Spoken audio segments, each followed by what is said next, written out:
प्रदेशको थाई राजधानी देउखुरी उपत्यकाको लमहीमा सुविधा सम्पन्न ट्रमा सेन्टर बनाउन 40 करोडको टेन्डर आह्वान। जनआन्दोलनका सर्वोच्च कमान्डर गणेश मानसिंहको 106औं जन्म जयन्ती आज विभिन्न कार्यक्रमको आयोजना गरी मनाइँदै। लुम्बिनी प्रदेश सभाको हिउँदे अधिवेशन चल्ने तयारी सुरु भएपछि दाङमा सुरक्षा समितिको बैठक। प्रदेश राजधानीको सुरक्षा व्यवस्थाका बारेमा जानकारी गराउने काम भएको प्रमुख जिल्ला अधिकारीको भनाई। चाडपर्व नजिकै गर्दा दाङको बिजौरीका अधिकांश पसलको अनुगमन गर्दा दर्ताविहीन। सरकारले नेपालमा करिब 70 लाख घर परिवार र 3 करोड जनसङ्ख्या पुग्ने प्रक्षेपणसहित राष्ट्रिय जनगणना सञ्चालन गर्ने। संक्रमण कालमा बाइडेनको टिमसँग काम गर्न अमेरिकी राष्ट्रपति ट्रम्पमाथि दबाव। क्युबामा शक्तिशाली समुद्री आँधीका कारण जनजीवन प्रभावित। र नेपाल र बंगलादेश बीचको मैत्रीपूर्ण फुटबल खेलको नाम मुजिब वर्ष फिफा अन्तर्राष्ट्रिय फुटबल सिरिज रहने। दिल्ली क्यापिटल्स आइपिएल T20 क्रिकेटको पहिलो पटक फाइनलमा प्रवेश। भोलि मुम्बईसँग उपाधिका लागि भिडन्त गर्ने। नमस्कार, इन्द्रेणी समाचारमा सहकर्मी कल्पनासँगै म छविको तपाईलाई हार्दिक स्वागत छ। इन्द्रेणी समाचार इन्द्रेणी एफएमको स्टुडियो 92.4 मेगाहर्जबाट अहिले प्रसारण भइरहेको छ। तपाईँ हामीलाई इन्द्रेणी एफएम 92.4 मेगाहर्ज, इन्टरनेटमा indrenifm.com.np र मोबाइल एप्लिकेसनबाट संसारभर एकैसाथ सुनिराख्नु भएको छ। यस्तै सामाजिक सञ्जालबाट पनि एकैसाथ हामीलाई सुन्न सक्नुहुन्छ। दाङ देउखुरीको गढवामा रहेको रेडियो साझा आवाज 88.3 मेगाहर्जबाट पनि प्रत्यक्ष सुनिरहँदा अहिलेसम्मको समाचारको सिलसिला प्रारम्भ गरौं। अब मुख्य प्रसंगबाट। इन्द्रेणी समाचारमा प्रमुख समाचार विस्तार गर्नुभन्दा पहिले सत्तारूढ दल नेकपाका अध्यक्ष तथा प्रधानमन्त्री केपी शर्मा ओलीसँग बस्ने भनेको कार्यदलको बैठक स्थगित भएको सम्बन्धी विशेष समाचार। सत्तारूढ नेपाल कम्युनिस्ट पार्टी नेकपाका अध्यक्ष तथा प्रधानमन्त्री केपी शर्मा ओलीसँग बस्ने भनेको कार्यदलको बैठक स्थगित हुन पुगेको छ। नेकपा अध्यक्ष पुष्पकमल दाहाल निकट विघटित कार्यदलका सदस्यहरू अनुपस्थित भएपछि कार्यदलका सदस्यहरूसँगको बैठक अन्तिम समयमा आएर स्थगित हुन पुगेको हो। कार्यदलका 6 सदस्य मध्ये दाहाल समूहका जनार्दन शर्मा र पम्फा भूषाल अनुपस्थित भएपछि छलफल स्थगित हुन पुगेको हो। ओलीसँग छलफल गर्न भनी कार्यदलका सदस्य ओली निकट शंकर पोखरेल, विष्णु पौडेल र नेपाल निकट भीम रावल र सुरेन्द्र पाण्डे बलवाटार पुगेर प्रधानमन्त्रीको सचिवालयको हलमा कुरिरहनु भए पनि दाहाल निकट 2 जना नै बैठकमा उपस्थित हुन नसक्ने भएपछि अन्तिम समयमा आएर बैठक स्थगित हुन पुगेको हो।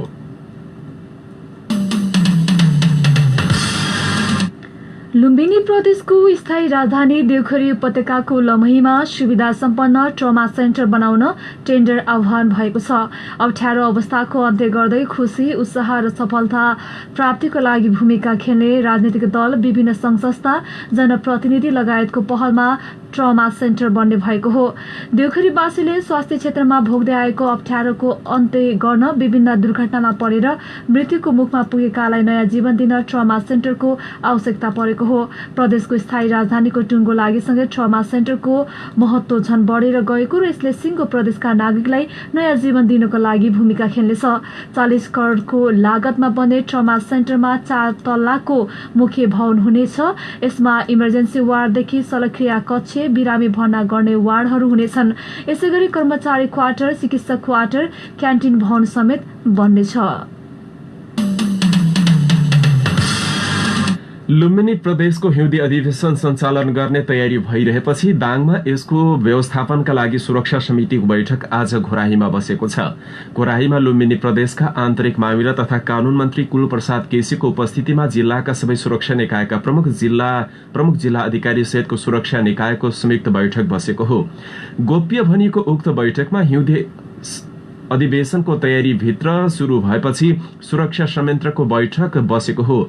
लुम्बिनी प्रदेशको आन्तरिक मन्त्रालयको आयोजनामा सुरक्षाको बैठक भएको र त्यसले आवश्यक रणनीति तय गर्ने बताइएको छ। सीमा सुरक्षा विशेष चुनौतीपूर्ण रहेको सो अवसरमा सीमा सुरक्षाको अनुगमन गर्ने र आफ्नो कार्यवाही क्षेत्रमा परेका सुरक्षा प्रमुखहरूले सो क्रममा ब्रिफिङ गर्नुभएको छ। आन्तरिक मामिला तथा कानून मन्त्री कुलप्रसाद केसीको उपस्थितिमा भएको बैठकमा आन्तरिक तथा कानून मन्त्रालयका सचिव रविलाल पन्त, लुम्बिनी प्रदेशका प्रहरी प्रमुख डीआईजी रविन्द्र धानुक, दाङका प्रमुख जिल्ला अधिकारी जयनारायण आचार्य, जनपद तथा सशस्त्र सहित जिल्लाका सुरक्षा निकाय प्रमुखहरूको सहभागिता थियो। सो अवसरमा प्रमुख जिल्लाधिकारी आचार्यले जिल्ला, प्रदेश र प्रदेश राजधानीको सुरक्षा अवस्थाका बारेमा जानकारी गराउने काम भएको र प्रहरीको स्रोत साधन सम्पन्न कसरी बनाउन सकिन्छ भन्ने उद्देश्यका साथ छलफल केन्द्रित भएको बताउनु भएको छ। प्रहरीको काम कारबाही, सुरक्षा अवस्थाका बारेमा आन्तरिक मन्त्रीलाई अहिलेको अवस्थामा दाङको सुरक्षा संयन्त्रको अवस्थामा जानकारी गराइएको र छलफलमा मन्त्री केसीले सुरक्षा मजबुत बनाउन मातहतका सुरक्षा निकायलाई विशेष रूपमा निर्देशन दिनुभएको बताइएको छ। लुम्बिनी प्रदेशको राजधानी राप्ती उपत्यका राखिसकेपछि अहिलेको अवस्थामा रहेको सुरक्षा संयन्त्रले सुरक्षा प्रदान गर्न सक्ने नसक्ने र अहिलेको अवस्थामा कसरी सुरक्षा निकायले काम गरिरहेको छ भन्ने विषयमा ब्रिफिङ भएको छ। प्रदेशसभाको हिउँदी अधिवेशनको तयारी स्वरूप सुरक्षा संयन्त्रको बैठक दाङमा डाकिएपछि यसलाई विशेष महत्वका साथ हेरिएको छ। दाङको घोराईमा हिजोदेखि 5 दिने खोला आत्मरक्षा तालिम शुरू भएको छ। विशेष गरी महिला हिंसा न्यूनीकरणको लागि केन्द्रित रहेर किशोरी तथा महिलाहरूलाई सार्वजनिक स्थान तथा घरमै पनि हुन सक्ने हिंसाबाट बच्न सक्षम गराउने उद्देश्यका साथ यो कार्यक्रम शुरू भएको छ। काठमाडौँ तथा दाङमा अध्ययनरत विद्यार्थीहरूले ग्लोबल हब कन्सल्टेन्सीसँग सहकार्यमा यो कार्यक्रम शुरू गरेका हुन्। दीर्घकालीन समाधानको लागि पुरुष प्रधान समाज र मानसिकता नै परिवर्तन गर्नुपर्छ, तर आकस्मिक रूपमा आउने हिंसाजन्य अवस्थाबाट बच्नका लागि यो कार्यक्रम आवश्यक रहेको एक अभियन्ताले बताउनु भएको छ। साथै अभियन्ताहरूले यो तालिम सबैका लागि खुला रहेको र जुनसुकै दिनबाट जोसुकैले पनि सहभागिता जनाउन सकिने भएकोले सम्पूर्ण महिला तथा किशोरीहरूलाई यस तालिममा सहभागी हुन पनि अपील गरिएको छ। चाडपर्व नजिकैसँगै जिल्लाका विभिन्न बजारहरूको अनुगमन भइरहँदा दाङको बिजोरीका अधिकांश पसलहरूको अनुगमन गर्दा त्यहाँ दर्ता बिना नै पसल सञ्चालन भएको भेटिएको छ। तुलसीपुर उपमहानगरपालिकाको उपभोक्ता हित संरक्षण शाखाले आज अनुगमन गर्दा अधिकांश पसल दर्ता बिना नै सञ्चालन गरेको भेटिएको हो।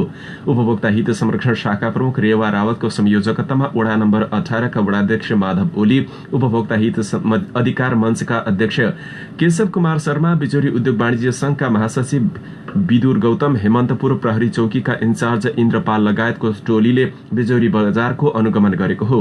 सो क्रममा बिजोरीका विभिन्न पसलहरूमा म्याद नाघेका किराना सामानहरू, कस्मेटिक सामान, खाद्य वस्तुहरू समेत जफत गरिएको छ। अनुगमनका क्रममा उपभोक्ता हित संरक्षण शाखाको आयोजनामा अनुगमनमा गएको टोलीले बिजोरीका पसलहरूमा मूल्य सूची राख्न, पसलको नाम सहितको साइनबोर्ड राख्न, उपमहानगरपालिकामा अनिवार्य पसल दर्ता गर्ने र फेन्सी पसलहरूले आफ्ना सामानहरूमा खरिदको बढीमा 20% उपभोक्ताले बुझ्ने गरी मूल्य सूची राख्नुपर्ने लगायत सुझाव दिएका छन्। नेविसंघ घोराई नगर कमिटिको आयोजनामा आज दाङको घोराईमा रक्तदान कार्यक्रम सम्पन्न भएको छ। जिल्लामा रगतको अभाव देखिन थालेपछि रक्तदान कार्यक्रमको आयोजना गरिएको कमिटिका सभापति निरज पाण्डेले बताउनु भएको छ।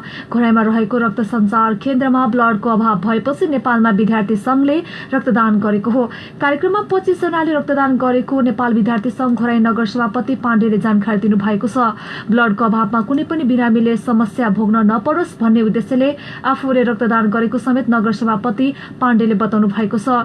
कोरोना भाइरसका कारण रक्तदानका कार्यक्रम हुन नसक्दा रक्त सञ्चार केन्द्रमा पटक पटक ब्लडको समस्या हुँदै आएको छ। रक्तदान कार्यक्रमको प्राविधिक सहयोग घोराई स्थित ब्लड ब्याङ्कले गरेको थियो। दाङको तुलसीपुरमा विभिन्न स्थानमा भएको बेग्ला बेग्लै मोटरसाइकल दुर्घटनामा 3 जना घाइते भएका छन्। आज बिहान तुलसीपुर उपमहानगरपालिका 6 गुल्मो चोक स्थित तुलसीपुरबाट बिजौरीतर्फ जाँदै गरेको RA5 प 6863 नम्बरको मोटरसाइकल विपरीत दिशाबाट जाँदै गरेको नम्बर नखुलेको मोटरसाइकलले ठक्कर दिँदा 2 जना घाइते भएको इलाका प्रहरी कार्यालय तुलसीपुरले जनाएको छ। घाइते हुनेमा मोटरसाइकल चालक बबई गाउँपालिका 4 हसनापुरका 33 वर्षीय भुवन बहादुर विक र मोटरसाइकलको पछाडि सवार सोही ठाउँका 46 वर्षीय सर्वजित बिक घाइते हुनुभएको हो। उहाँहरूको राप्ती प्रादेशिक अस्पताल तुलसीपुरमा उपचार भइरहेको छ।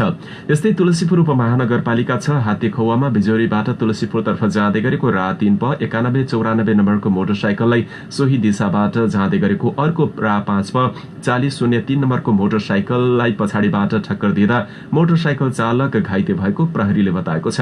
घाइते हुनेमा तुलसीपुर उपमहानगरपालिका 18 हेमन्तपुरका 19 वर्षीय वीरबहादुर नेपाली रहनु भएको छ। उहाँको पनि राप्ती प्रादेशिक अस्पताल तुलसीपुरमा अहिले उपचार भइरहेको छ। सरकारले नेपालमा करिब 70 लाख घर परिवार र 3 करोड जनसंख्या पुग्ने प्रक्षेपण सहित राष्ट्रिय जनगणना सञ्चालन गर्ने भएको छ। उक्त अभियानको तयारीका कामहरू अहिले जारी रहेको केन्द्रीय तथ्याङ्क विभागका महानिर्देशक नवीन लाल श्रेष्ठले जानकारी दिनुभएको छ। उहाँका अनुसार जनगणनाबाट नेपालमा घर परिवारको संख्या 70 लाख पुग्ने अनुमान गरेको छ। जनसंख्या समेत 3 करोड नाग्ने छ। राष्ट्रिय जनगणना 2068 को वृद्धि दरलाई आधार मानेर गरेको अनुमानमा अहिले नेपालको जनसंख्या 3 करोड 1,42,266 रहेको छ। जनगणना सञ्चालनका लागि तयारीका काम अघिल्लो आर्थिक वर्ष 2076 र 77बाट शुरू गरेको थियो। चालू आर्थिक वर्षमा भने सक्ने लक्ष्य रहेको छ। विभागले 25 जेठ 2068बाट 8 असार 2068 सम्म 15 दिन जनगणना गर्नेछ। जनगणनाका दौरान देशभर 43,000 गणक घर घरमा पुगेर तथ्याङ्क संकलन गर्ने भएका छन्। उनीहरूको समन्वयका लागि 9,000 सुपरिवेक्षक कर्मचारी खटाउन लागेको महानिर्देशक श्रेष्ठले जानकारी दिनुभएको छ। जनगणनाको कामलाई सहजीकरण र व्यवस्थित गर्न केन्द्रदेखि वडा स्तरसम्म विभिन्न समिति बन्न भएका छन्। निर्देशक समिति, समन्वय समिति, प्राविधिक समिति, विषयगत समिति, प्रदेश समिति, स्थानीय तह स्तरीय समिति र वडा स्तरीय सहजीकरण समिति समेत बन्ने भएको छ। संघीय संसद प्रतिनिधि सभा अन्तर्गतको राज्य व्यवस्था तथा सुशासन समितिले संघीय लोकतान्त्रिक गणतन्त्र नेपाल नलेख्ने निर्णय कार्यान्वयन नगर्न सरकारलाई निर्देशन दिएको छ। समितिको आज बसेको बैठकले संघीय लोकतान्त्रिक गणतन्त्र नेपालको सट्टा नेपाल मात्र लेख्ने निर्णय कार्यान्वयन नगर्न सरकारलाई निर्देशन दिएको हो। मन्त्री परिषद बैठकले देशको नाम लेख्दा संघीय लोकतान्त्रिक गणतन्त्र नेपालको सट्टा नेपाल मात्र लेख्ने निर्णय गरेको थियो। तर बैठकमा सहभागी परराष्ट्र मन्त्री प्रदीप गेवालीले देशको नाममा कुनै विशेषण जोड्न जरुरी नभएको बताउनु भएको थियो। उहाँले संघीय लोकतान्त्रिक गणतन्त्र नाम नभई अवलम्बन गरेको राज्य प्रणाली भएकाले नेपालले नाम बारेमा मात्र निर्णय गरेको जिकिर गर्नुभयो। मन्त्रीले स्पष्टीकरण दिइसकेपछि पनि समितिले सरकारले निर्देशन दिएको भन्दै समितिमा रहेका सत्तारूढ दल नेकपाका केही सांसदले भने फरक मत राख्नु भएको थियो। अहिलेको अवस्थामा देशको शासन व्यवस्थामा ठूलो भूमिका खेलेका नेपाली नागरिक र शहीदहरूको अपमान भएको भन्दै संघीय लोकतान्त्रिक गणतन्त्र नाम नै यथावत राख्नुपर्ने आवाज उठेको छ। तुलसीपुर उपमहानगरपालिकाको 4वटा वडा कार्यालय एक साताका लागि बन्द गरिएको छ। तुलसीपुर उपमहानगरपालिका वडा नम्बर 2, 5, 8 र 9 को वडा कार्यालयलाई एक साताका लागि बन्द गरिएको तुलसीपुर उपमहानगरपालिकाका कोरोना फोकल पर्सन विमल केसीले जानकारी दिनुभएको छ। जसमध्ये वडा नम्बर 8 का वडा सचिवलाई कोरोना संक्रमण पुष्टि भएपछि सील गरिएको हो भने अन्य वडा कार्यालयहरूलाई कोरोना जोखिम हिसाबले अति आवश्यक सेवा बाहेक अन्य सबै सेवा एक सातासम्मका लागि बन्द गरेको फोकल पर्सन केसीले बताउनु भएको छ। उता दाङको बंगलाचोली गाउँपालिका वडा नम्बर 7 मा रहेको सरस्वती माविका एक शिक्षकलाई कोरोना भाइरसको संक्रमण पुष्टि भएपछि विद्यालय सील गरेको छ। आइतबारदेखि अनिश्चितकालका लागि विद्यालय बन्द गरेको बंगलाचोली गाउँपालिकाका शिक्षा शाखा प्रमुख ओम प्रकाश केसीले बताउनु भएको छ। यस्तै कोरोनाको जोखिम बढ्दै गएपछि तुलसीपुरका विद्यालय बन्द हुन थालेका छन्। यता दाङको घोराही उपमहानगरपालिका वडा नम्बर 15 मा पनि वडा कार्यालयमा कार्यरत 2 जना कर्मचारीमा कोरोना संक्रमण पुष्टि भएपछि आजबाट 5 दिनका लागि वडा कार्यालय बन्द भएको छ। कार्यालयमै कार्यरत कर्मचारीमा कोरोना संक्रमण पुष्टि भएपछि अत्यावश्यक सेवा बाहेक अरू सबै सेवाहरू बन्द गरिएको वडा अध्यक्ष रमेश पाण्डेले जानकारी गराउनु भएको छ। सम्भवतः अब तिहारपछि मात्रै कार्यालय खुल्ने उहाँले बताउनु भएको छ। जिल्लाका विभिन्न पालिकामा रहेका विभिन्न शाखाहरूमा कार्यरत कर्मचारीमा अहिले पछिल्लो समय उल्लेख्य मात्रामा कोरोना संक्रमण भइरहेको छ, जसका कारण सेवा प्रवाह समेत समस्या भएको छ। ती पालिकाहरूले उच्च सुरक्षा सावधानी अपनाउँदै सेवा लिन पनि सेवाग्राहीलाई अपील गर्दै आएका छन्। नेपालमा कोरोना संक्रमणको अवस्था पत्ता लगाउन सेरो प्रिभिलेन्स सर्वेका लागि देशभरबाट संकलन गरेको नमूना एन्टिबडीको परीक्षण शुरू भएको छ। विश्व स्वास्थ्य संगठनको सहयोगमा एपिडेमियोलोजी तथा रोग नियन्त्रण महाशाखा EDCD-ले 7 प्रदेशमा 3150 जनाको नमूना रगत संकलन गरेको थियो।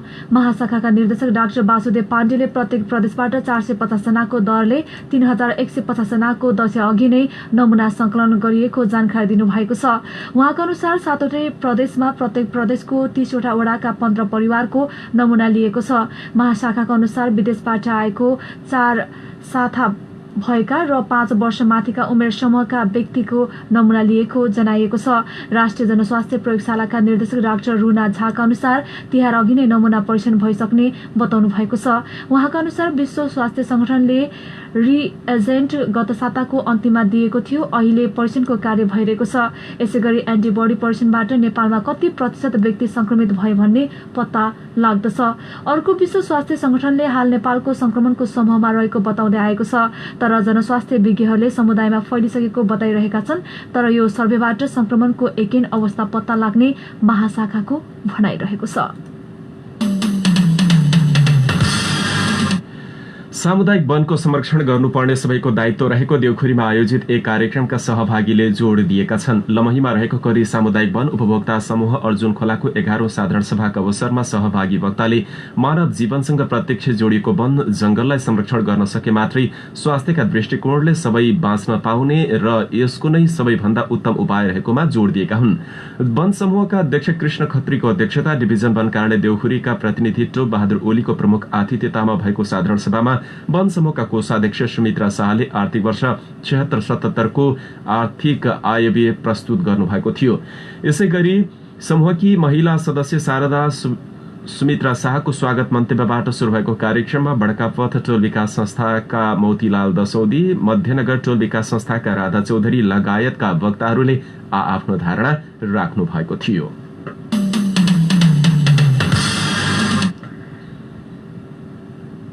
नेपालमा बितेको 24 घण्टामा 2571 जनामा कोरोना भाइरसको संक्रमण पुष्टि भएको छ। 11177 जनाको परीक्षण गर्दा 2571 जनामा कोरोना भाइरसको संक्रमण पुष्टि भएको स्वास्थ्य तथा जनसंख्या मन्त्रालयले जनाएको छ। यो सँगै नेपालमा कोरोना संक्रमितको संख्या 1,97,024 पुगेको छ। यस्तै बितेको 24 घण्टामा 1798 जना कोरोना मुक्त हुनुभएको छ। यो सँगै कोरोना मुक्त हुनेको संख्या 1,59,724 पुगेको छ। अब नेपालमा 36,174 जना विभिन्न आइसोलेसनमा रहनु भएको छ। यस्तै बितेको 24 घण्टामा 18 जना कोरोना संक्रमितको मृत्यु भएसँगै कोरोनाबाट मृत्यु हुनेको संख्या 1,126 पुगेको छ। यता भेरी अस्पतालमा गरिएको कोरोना परीक्षणमा दाङका 4 जना सहित 41 जनामा कोरोना संक्रमण पुष्टि भएको छ। अस्पतालले जारी गरेको सूचना अनुसार दाङका 4 जना मध्ये घोराही उपमहानगरपालिका वडा नम्बर 9 र 15 का 2 जना, तुलसीपुर उपमहानगरपालिका वडा नम्बर 12 का 1 जना र दङ्गी शरण गाउँपालिका वडा नम्बर 6 का 1 जना रहेका छन्। बाँकेका 12, बर्दिएका 24, कैलालीका 1 जना रहेको पनि अस्पतालले सूचना मार्फत जानकारी गराएको छ। भेरी अस्पतालमा आजसम्म 47,729 जनाको कोरोना परीक्षण गरिएकोमा 3,951 जनामा कोरोना संक्रमण पुष्टि भएको छ। यता दाङमा अहिले सक्रिय संक्रमितको संख्या 450 भन्दा बढी देखिएको छ। ती मध्ये अधिकांश होम आइसोलेसनमा उपचाररत छन्। राष्ट्रिय परीक्षा बोर्डले कक्षा 12 को परीक्षा अनलाइन माध्यमबाट गर्न नसकिने जनाएको छ। शिक्षा विज्ञान तथा प्रविधि मन्त्री गिरिराज मणि पोखरेलले अनलाइनबाट परीक्षा गराउन निर्देशन दिएको समाचार आए पनि त्यसमा सत्यता नरहेको बोर्डका अध्यक्ष प्राध्यापक डाक्टर चन्द्रमणि पौडेलले जानकारी दिनुभएको छ। परीक्षा सञ्चालन कार्यविधिमा अनलाइन प्रविधिबाट परीक्षा गराउने विषय नसमेटिएको भन्दै बोर्डले अनलाइनबाट परीक्षा गराउने कुनै सम्भावना पनि नरहेको जनाएको हो। कोरोना संक्रमणका कारण वैशाखमा हुनुपर्ने कक्षा 12 को परीक्षा सञ्चालन हुन सकेको छैन। होम सेन्टरमा नै सञ्चालन हुने 4105 परीक्षा केन्द्र रहेका छन्। प्रश्नपत्र छपाई लगायतका परीक्षाको तयारी अन्तिम चरणमा पुगेको बोर्डले जनाएको छ। कक्षा 12 को परीक्षा यही मंसिर 9 गतेबाट सञ्चालन हुँदैछ। सैद्धान्तिकतर्फ 40% को छोटो परीक्षा, 40% बराबर कक्षा 11 मा प्राप्त गरेको अङ्क र बाँकी 20% विद्यालयको आन्तरिक मूल्याङ्कनको आधारमा मान्यता दिने तयारी रहेको छ। कक्षा 12 को परीक्षा नहुँदा विश्वविद्यालयहरूमा स्नातक तहको भर्ना र पठन पाठन प्रभावित भएको छ। कक्षा 12 मा 4,32,000 परीक्षार्थी रहेका छन्। प्रजातन्त्र पुनर्स्थापनाका लागि विक्रम सम्वत 2046 मा भएको जनआन्दोलनका सर्वोच्च कमाण्डर समेत रहनुभएका गणेशमान सिंहको 106औं जन्म जयन्ती आज दाङसहित देशैभर विभिन्न कार्यक्रमको आयोजना गरी मनाइएको छ। नेपाली राजनीतिमा त्याग र साहसको उच्च उदाहरणका रूपमा रहनुभएका सिंह सबैको निष्ठाको केन्द्र बन्न सफल हुनुभएको थियो। विक्रम सम्वत 2046 को जनआन्दोलन सफल भएपछि तत्कालीन राजा वीरेन्द्रले प्रधानमन्त्री बन्न गरेको आग्रहमा उहाँले आफ्ना समकक्षी नेता कृष्ण प्रसाद भट्टराईलाई अघि सार्दै नेपाली राजनीतिमा त्यागको उच्च नमुना समेत प्रस्तुत गर्नुभएको थियो। विक्रम सम्वत 1972 कार्तिक 24 गते काठमाडौँको क्षेत्र पार्टीमा जन्मिनुभएका नेता सिंहको 2054 असोज 2 गते निधन भएको थियो। काठमाडौँको खानदानी परिवारमा जन्मिनुभएका सिंहले 1997 मा स्थापना भएको नेपालको पहिलो राजनैतिक पार्टी प्रज्ञा परिषदको सदस्य भई राणा शासन हटाउने अभियानमा आफूलाई सक्रिय बनाउनु भएको थियो। राणा शासन अन्त्य गर्ने अभियानमा लागेपछि उहाँ लगायत नेतालाई तत्कालीन सरकारले जेल पनि हालेको थियो। 2007 साल अघि नै भद्रकोल जेल फोडेर भाग्न सफल हुनुभएका जोशीला तन्नेरी गणेशमान प्रवास जानु अघि नै तत्कालीन राणा हटाउ आन्दोलनमा सक्रिय रहनुभएको थियो। जेलबाट भागेर भारतमा पुगी अर्का नेता बीपी कोइरालासँग राजनैतिक सम्बन्ध विकसित गर्नुभएका सिंह केही सहयोगीका साथ 2003 सालमा स्थापित नेपाली राष्ट्रिय कांग्रेसलाई आजीवन जुझारू नेतृत्व दिन पनि उहाँको उल्लेखनीय भूमिका रहेको छ। कांग्रेस र यसका भातृ एवं शुभेच्छुक संघ संस्थाले आज प्रविधिको प्रयोग गर्दै विभिन्न कार्यक्रमको आयोजना गरी गणेशमान जयन्ती मनाएका छन्। पछिल्लो समय असहज परिस्थिति र कोरोना संक्रमणका कारण यसपटक औपचारिक कार्यक्रम भने नभएको बताइएको छ। इन्द्रेणी समाचारमा अब अन्तर्राष्ट्रिय समाचार। अमेरिकी राष्ट्रपति डोनाल्ड ट्रम्पले आगामी सन् 2021 को जनवरीमा नयाँ प्रशासनले पदभार लिने बित्तिकै शक्तिलाई सहज हस्तान्तरण सुनिश्चित गर्न राष्ट्रपति निर्वाचित जो बाइडेनको टोलीसँग सहकार्य गर्न दबावको सामना गर्न थाल्नु भएको छ। अमेरिकामा सामान्य सेवा प्रशासन जीएसए ले औपचारिक रूपमा नयाँ राष्ट्रपति चुनेको मान्यता दिने प्रचलन रहेको छ, जसले संक्रमणकाल शुरू गर्दछ। तर ट्रम्पले नियुक्त गरेकी यस निकायकी प्रमुख प्रशासक एमिली मर्फीले कुनै प्रक्रिया शुरू गर्नु भएको छैन। मर्फीले बाइडेनको टिमसँग सहकार्य गर्ने बारेमा राष्ट्रपति ट्रम्पले कुनै निर्देशन दिनुभएको छैन। त्यो स्पष्टताको अभावले प्रश्नहरू खडा गरिरहेको छ। यसबाट ट्रम्पले सार्वजनिक रूपमा बाइडेनको जितलाई मान्यता नदिएको र चुनावमा धाँधली भएको झुटा दाबीलाई अझै पनि सत्य साबित गर्न खोजेझै देखिँदैछ। अमेरिकी आधुनिक युगमा राष्ट्रपतिले आफ्नो उत्तराधिकारीका लागि त्यस्तो अवरोध खडा गरेको कुनै उदाहरण छैन। विशेष गरी यस वर्ष चुनौती बढी रहेको छ किनकि बाइडेनले एउटा महामारीको बीचमा प्रशासन सम्हाल्दै हुनुहुन्छ, जहाँ सरकारमाथि बृहत्तर जवाबदेहीको खाँचो रहेको छ।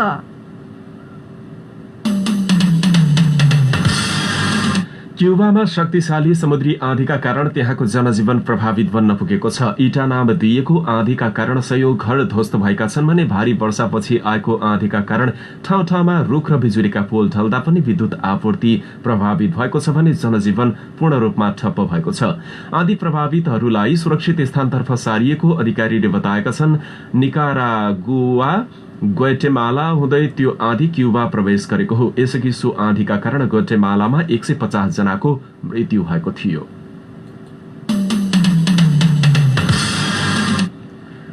संसारको मानव जीवनलाई नै त्रसित बनाइरहेको कोरोना विरुद्धको खोप 1 महिनाभित्र नै आउने दावी गरेको छ। बेलायत स्थित एस्ट्राजेनेका फार्मास्युटिकल्सका सीओले आगामी डिसेम्बर अन्त्यसम्ममा कोरोना भाइरस खोप तयार भइसक्ने दावी गर्नुभएको हो। नियमन गर्ने निकायहरूले अनुमति दिएमा डिसेम्बर लगत्तै खोप सर्वसाधारणले प्रयोग गर्न पाउने कम्पनीका सीईओ पास्कल सोरियटले बताउनु भएको छ। बेलायतमा अक्सफोर्ड विश्वविद्यालयसँग सहकारी गरी बेलायती र स्विडिश कम्पनी एस्ट्राजेनेका खोप निर्माणमा जुटिरहेका छन्। एस्ट्राजेनेकाले ल्याउने खोपप्रति संसारकै चासो बढेको छ। गत सेप्टेम्बरमै परीक्षणको तेस्रो चरणमा गएको यो खोप सर्वसाधारणमा उपलब्ध हुन सके कोभिड-19 लाई नियन्त्रणमा लिन सकिने विश्वास वैज्ञानिकहरूको रहेको छ। इन्द्रेणी समाचारमा अब केही खेल समाचार। नेपाल र बंगलादेश बीचको मैत्रीपूर्ण फुटबल खेलको नाम मुजिब वर्ष फिफा अन्तर्राष्ट्रिय फुटबल सिरिज रहने भएको छ। बंगलादेश फुटबल फेडरेशन बीएफएफले नेपाल विरुद्धको 2 मैत्रीपूर्ण खेलको नाम घोषणा गरेको हो। बंगलादेशका राष्ट्रपिता भनेर चिनिने बंगबन्धु शेख मुजिबुर रहमानको 100औं जन्म जयन्तीको अवसरमा मैत्रीपूर्णको नाम घोषणा गरिएको छ। बीएफएफका अध्यक्ष काजी मोहम्मद सलाहुद्दीनले मैत्रीपूर्णको नाम घोषणा गर्नुभएको हो। नेपालले कार्तिक 28 र मंसिर 2 गते बंगलादेशसँग 2 मैत्रीपूर्ण खेल खेल्न त्यहाँ पुगेको छ। ढाका स्थित बंगबन्धु राष्ट्रिय रंगशालामा हुने मैत्रीपूर्ण खेल नेपाली समयअनुसार साँझ 5:15 बजेबाट शुरू हुने भएको छ। फिफा विश्वकप छनौटको दोस्रो चरण खेलिरहेको नेपालले तयारीका लागि मैत्रीपूर्ण खेल खेल्न लागेको हो। नेपालले साफ च्याम्पियनशिप पछि बंगलादेशसँग खेलेको छैन। 2075 सालको भदौमा ढाकामा भएको साफको समूह चरणमा नेपालले बंगलादेशलाई 2-0 ले हराएको थियो। र दिल्ली क्यापिटल्स युएमा जारी 13औं संस्करणको इन्डियन प्रिमियर लिग आइपीएल टी20 क्रिकेटको फाइनलमा प्रवेश गरेको छ। आबुधाबीमा गैराती भएको दोस्रो क्वालिफायरमा सनराइजर्स हैदराबादलाई 17 रनले पराजित गर्दै दिल्ली फाइनलमा प्रवेश गरेको हो। शेख जायद क्रिकेट स्टेडियममा दिल्लीले दिएको 190 रनको लक्ष्यसहित जवाफी ब्याटिङ गरेको हैदराबादले 20 ओभरमा 8 विकेट गुमाएर 172 रन मात्र बनाउन सकेको थियो। यसअघि टस जितेर पहिलो ब्याटिङ गरेको दिल्लीले 20 ओभरमा 3 विकेट गुमाएर 189 रन बनाएको थियो। यो सँगै दिल्ली आइपीएलको इतिहासमा पहिलो पटक फाइनलमा प्रवेश गरेको छ। अब दिल्लीले उपाधिका लागि साबिक विजेता समेत रहेको मुम्बई इन्डियन्ससँग खेल्नेछ। फाइनल खेल भोलि दुबईमा हुनेछ। हैदराबाद भने प्रतियोगिताबाट बाहिरिएको छ। यिनै देश विदेश खेल समाचारका साथ हामी इन्द्रेणी समाचारको अन्त्यमा छौं। जाँदै प्रमुख समाचार शीर्षक फेरि एकपटक। लुम्बिनी प्रदेशको स्थायी राजधानी देवखरी उपत्यकाको लमैमा सुविधा सम्पन्न ट्रमा सेन्टर बनाउन 40 करोडको टेन्डर आह्वान। जनआन्दोलनका लागि सर्वोच्च कमान्डर गणेशमान सिंहको 106औं जन्म जयन्ती आज विभिन्न कार्यक्रम आयोजना गरी मनाइँदै। लुम्बिनी प्रदेश सभाको हिउँदे अधिवेशन चल्ने तयारी शुरू भएपछि दाङमा सुरक्षा समितिको विशेष बैठक। प्रदेश राजधानीको सुरक्षा अवस्थाका विषयमा जानकारी गराउने काम भएको प्रमुख जिल्ला अधिकारी आचार्यको भनाई। चाडपर्व नजिकै गर्दा गरेको अनुगमनमा दाङको बिजोरीका अधिकांश पसलहरू दर्ताविहीन। सरकारले नेपालमा करिब 70 लाख घर परिवार र 3 करोड जनसंख्या पुग्ने प्रक्षेपण सहित राष्ट्रिय जनगणना सञ्चालन गर्ने। संक्रमणका बेलामा पनि बाइडेनको टिमसँग काम गर्न अमेरिकी राष्ट्रपति ट्रम्पमाथि थप दबाव। क्युबामा शक्तिशाली समुद्री आँधीका कारण त्यहाँको जनजीवन प्रभावित। र नेपाल र बंगलादेश बीचको मैत्रीपूर्ण फुटबल खेलको नाम मुजिब वर्ष फिफा अन्तर्राष्ट्रिय फुटबल सिरिज रहने। दिल्ली क्यापिटल्स आइपीएल टी20 क्रिकेटको फाइनलमा प्रवेश। भोलि मुम्बईसँग उपाधिका लागि खेल्ने। हवस् त अहिलेलाई बेलुकी 5:30 को यो इन्द्रेणी समाचार सकियो। समाचार सुनेर साथ दिनुहुने यहाँहरू सबै श्रोता अनि प्रविधि संयोजन गरी साथ दिने प्राविधिक साथी सीमा पाण्डेलाई धेरै धन्यवाद। बेलुकी 7:30 बजे अब तपाईँ अर्को इन्द्रेणी डायरी सुन्न सक्नुहुनेछ। अहिलेलाई समाचार कक्षका सबै सहकर्मीहरूसँगै साथी कल्पना अनि म छवि आज्ञा माग्छु। नमस्कार।